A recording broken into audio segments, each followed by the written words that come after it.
ಯಾಕೆ ನಿಂತಿದ್ದೇನೆ ಬಲ್ಲೆಯ? ನಿನ್ನಂತವರ ಹುಟ್ಟಡಗಿಸುವುದಕ್ಕೆ ಬೇಕಾಗಿ.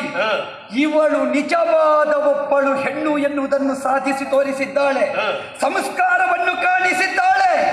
ಈ ಲೋಕದ ಹೆಣ್ಣು ಮಕ್ಕಳನ್ನು ನಿಮ್ಮಂತಹ ಪಾಪಿಗಳು ಒಳಗೆ ಮಾಡಿಕೊಳ್ಳುವುದೇ ನಿಮ್ಮ ವಿಕಾರ ಮುಖವನ್ನು ಕಾಣಿಸಿ ಎನ್ನುವುದು ಗೊತ್ತಾಗಿದೆ. ಆದ್ದರಿಂದ ಒಬ್ಬ ಗಂಡವಾದಂತಹ ತತ್ವಜನನ್ನು ಇವತ್ತು ವರಿಸಿದವಳಿದ್ದಾಳೆ. ಒಂದು ವೇಳೆ ಇಂತಹ ಹೆಣ್ಣು ಮಕ್ಕಳು ನಿಮ್ಮಂತಹ ಪಾಪಿಗಳ ಕೈಗೆ ಸಿಕ್ಕಿದ್ರೆ ಮುಂದೆ ಎಷ್ಟು ತುಂಡು ಎಲ್ಲೆಲ್ಲಿ ಉಂಟು ಅಂತ ಹುಡುಕಬೇಕಾದಿತ್ತು. ಅಯೋಗ್ಯರೇ, ನಮ್ಮ ಉದ್ದೇಶವೇ ಅದು, ನಮ್ಮ ಉದ್ದೇಶವೇ ಅದು. ಯಾವುದು? ಪ್ರಪಂಚವೇ ಆಸುರೀಕರಣ. ಅರ್ಥ ಆಯ್ತಲ್ಲ? ಗೊತ್ತಾಯಿತು. ಆಸುರೀಕರಣ ಅಲ್ಲ, ಆಸುರೀಕರಣ ಮಾಡಬೇಕು ಎನ್ನುವಂತಹ ಉದ್ದೇಶದಿಂದಲೇ ಇಂತಹ ಹೆಣ್ಣು ಮಕ್ಕಳನ್ನು ನಾವು ಹಾರಿಸ್ತಾ ಇರ್ತೇವೆ. ಒಂದು ನೆನಪಿಟ್ಟುಕೋ, ನಮ್ಮ ಉದ್ದೇಶವೇ ಬೇರೆ. ಅಯೋಧ್ಯೆಯ ಧ್ವಜ ಕೋವಿದಾರ ಧ್ವಜ, ಅದರ ಬಣ್ಣ ಕೇಸರಿ. ನಿಮ್ಮ ಆಸುರೀಕರಣವನ್ನು ನಿಲ್ಲಿಸಿ ಸಮಗ್ರ ಭರತ ಖಂಡವನ್ನೇ ಕೇಸರೀಕರಣ ಮಾಡ್ತೇವೆ. ನೀವು ಬಾಯಿಯಲ್ಲಿ ಹೇಳಿ ಪ್ರಯೋಜನ ಇಲ್ಲ. ರಕ್ಕಸರಾದಂತಹ ನಮ್ಮ ಜನಸಂಖ್ಯೆ ಹೆಚ್ಚಾಗಿ ಆಗಿದೆ. ನಿಮ್ಮದು ಎಲ್ಲಿ ಉಂಟು ಈಗ? ಒಂದು ಹೆರುವುದಕ್ಕೂ ಕೆಲವು ಹೆಣ್ಣು ಮಕ್ಕಳು ತಯಾರಾಗುವುದಿಲ್ಲ.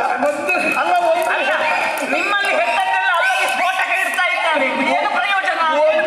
ಒಂದು ಹೆತ್ತರೂ ಕೂಡ ಸರಿಯಾಗಿ ಮೊಲೆ ಹಾಲು ಕೊಡುವುದಕ್ಕೂ ಮನಸ್ಸು ಮಾಡುವುದಿಲ್ಲ. ಸೌಂದರ್ಯ ಹಾಳಾಗ್ತದೆ. ಒಂದು ನೆನಪಿಟ್ಟುಕೋ, ನಮ್ಮಲ್ಲಿ ಒಂದು ಹೆತ್ತರೂ ಕೂಡ ಹುಟ್ಟಿದ ಒಬ್ಬೊಬ್ಬ ಮಗು ಕೂಡ ರಾಷ್ಟ್ರ ಪ್ರೇಮದ ಕುಡಿಗಳಾಗಿ ಹುಟ್ಟುತ್ತಾರೆ. ನಿಮ್ಮಲ್ಲಿ ಹುಟ್ಟಿದ 10-20ರಲ್ಲಿ 10 ದೇಶ ತೆಗೆಯುವುದಕ್ಕೆ ಹೋಗುವುದು ಬಿಟ್ಟರೆ ದೇಶ ಉಳಿಸುವುದಕ್ಕೆ ಹೋಗುವುದಿಲ್ಲ. ನೆನಪಿಟ್ಟುಕೋ. ಒಂದೊಂದು ಪಡೆದರೂ ಅವುಗಳ ಆರೋಗ್ಯ ಹೇಗಿರ್ತವೆ? ಎಲ್ಲ ಕತ್ತಲೆ ಆಗುವಾಗ ಇದುವೇ ಅಲ್ವಾ? ಆದ್ರೆ ಒಂದು ನೆನಪಿಟ್ಟುಕೋ, ನಮ್ಮದ್ದು ಕತ್ತಲೆ ಆಗುವಾಗ ಅದಾದ್ರೆ ನಿಮ್ಮದ್ದು ಹೀಗೆ ಮಾಡದೆ ತಲೆ ಅಲ್ಲಾಡಿಸಿ ಬಿದ್ದವು ಎಷ್ಟು ಉಂಟು. ಆದ್ದರಿಂದ ಅದೆಲ್ಲ ಬೇಡ. ಸಂಸ್ಕಾರದ ಪಾಠವನ್ನು ಕೊಟ್ಟು ಸಮಗ್ರ ಭರತ ಖಂಡವನ್ನೇ ಸುಸಂಸ್ಕೃತ ಭೂಮಿಯನ್ನಾಗಿ ಮಾಡುವುದಕ್ಕೆ ಬಂದವ. ಸಾಮಾನ್ಯ ಅಂತ ಭಾವಿಸಬೇಡ. ವರ್ತಮಾನ ಕಾಲದ ಭೂಪತಿಯ ಮಗ ನರೇಂದ್ರ.